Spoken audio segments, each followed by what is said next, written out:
Dev is a very well-known name in Indian print and television journalism. Rahul Dev ji language question पे specialise study कर रहे हैं।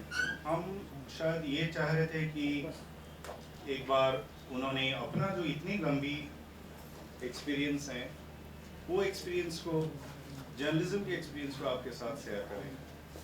दोस्तों, तो भाषा के बारे में बहुत गंभीरता से सोचना मैंने तब शुरू किया एक नई निगाह से, जब मैंने अपनी दोनों बेटियों को बोलते ध्यान से सुनना शुरू किया। और एक सवाल मेरे मन में आया कि ये 5-6 साल पहले की बात है, इससे पहले भी उसकी एक तैयारी होती रही है दिमाग में कहीं, लेकिन एक बहुत बड़े सवाल के रूप में जो मेरे लिए अब सबसे बड़ा सवाल बन गया है वो 5-6 साल पहले की बात है। वैसे पत्रकार मूलतः मैं अंग्रेजी का हूँ, लेकिन आदमी हिंदी का हूँ। आप 2050 के भारत की कल्पना कीजिए, यानी आज से 40 साल बाद, तो कैसा भारत होगा वो हम कल्पना ही कर सकते। जो आज हो रहा है उससे थोड़ा सा हम आगे देखने की कोशिश करें, जैसे हम कहते हैं प्रक्षेपण, प्रोजेक्शंस करें तो क्या मिलता है। शायद आज जो हम गरीबी भारत में पाते हैं वो लगभग गायब हो चुकी होगी, जिसे हम चरम गरीबी कहते हैं, है ना। कुछ शायद हिस्से बच जाएं जहां पर फिर भी गरीबी रह जाए, लेकिन मुझे लगता है कि अगले 40 साल में काफ़ी हद तक गंभीर गरीबी, भूखमरी गरीबी, ये पिछड़ापन उस तरह का जो है वो काफ़ी कम हो चुका होगा। साक्षरता लगभग 90, 95, 98% हो चुकी होगी, 95% हो चुकी होगी, यानी भारत का बहुत बड़े स्तर तक शहरीकरण हो चुका होगा।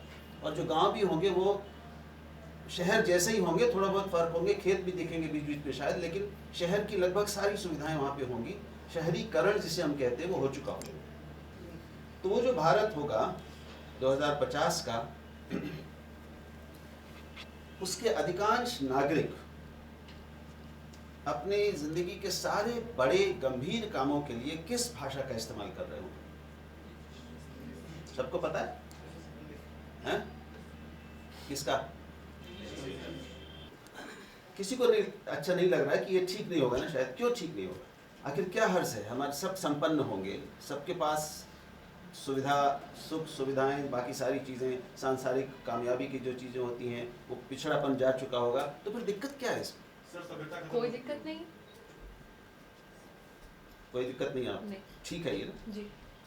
सब इंग्लिश में बोलें, काम करें, अच्छा ही है। लैंग्वेज अगर इतनी आइडेंटिटी इम्पोर्टेंट होगी तो जो इतने सालों से हम क्राइसिस राइट फ्रॉम 1937 जो फेस कर रहे हैं, इंडिपेंडेंस से भी पहले, अगर इतना ही इम्पोर्टेंट आइडेंटिटी उसको डिनोट करेंगे तो डेफिनेटली प्रॉब्लम्स होंगी।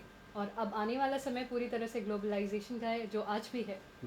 तो एक सीक्रेट अपनी आइडेंटिटी मेंटेन करना या ये कहना कि वो अच्छा होगा और ये गलत होगा is a very normative sentence to me. 50 वर्ष बाद अगर ऐसी स्थिति रही तो ये जो दूरी बन जाएगी हिंदी भाषा में और अंग्रेजी भाषा के बीच की, उसको पाटना बहुत मुश्किल हो जाएगा।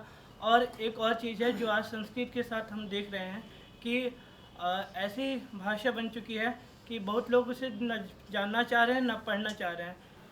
अब मैं थोड़ी अपनी बात रखता हूँ जो मेरी समझ में आया आपके सामने, है ना। कुछ मुझे आपकी बात समझ में आई। 3-4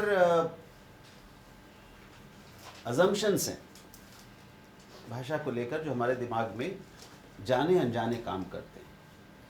सबसे बड़ा भ्रम और मिथक तो ये है कि भाषा सिर्फ बातचीत का, संवाद का माध्यम है। भाषा का क्या मतलब है? मुझे जो कहना है मैंने वो कह दिया, आपने समझ लिया, बात ख़त्म।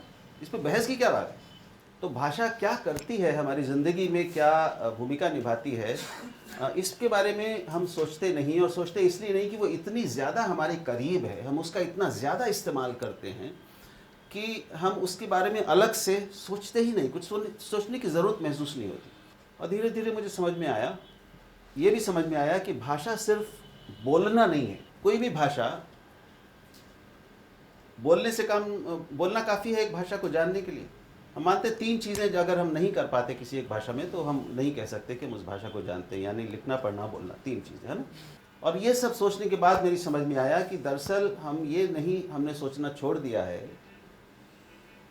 कि हमारी भाषा हमें क्या देती है और हमें कितना भाषा का हमारी ज़िंदगी में मतलब क्या है।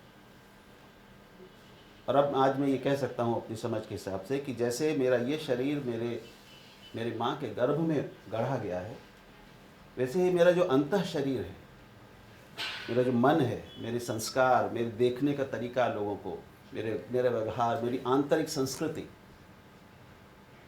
मेरी भीतरी दुनिया, वो उस भाषा से मिली है, बनी है, गढ़ी गई है, जो बचपन से मेरी भाषा रही है। और उस भाषा से जो जो कुछ मुझे मिला है, उन चीज़ों ने मिलकर मुझे वो बनाया, मेरे भीतरी मैं को बनाया है, मेरे शरीर के अलावा। मुझे लगता है कि अगर 2050 का भारत सिर्फ अंग्रेज़ी ही बोल रहा होगा, मुझे अच्छा लगा, आप लोगों को भी वही लगा, और मैं आपको बधाई भी देना चाहता हूँ, वो भारत और भारतीय नहीं होंगे। किसी गीता से ना पूजा से अदा होती है, न बादशाहों की दौलत से अता होती है, और रहमतें सिर्फ बरसती हैं उन्हीं लोगों पर जिन पर बुजुर्गों की दुआ।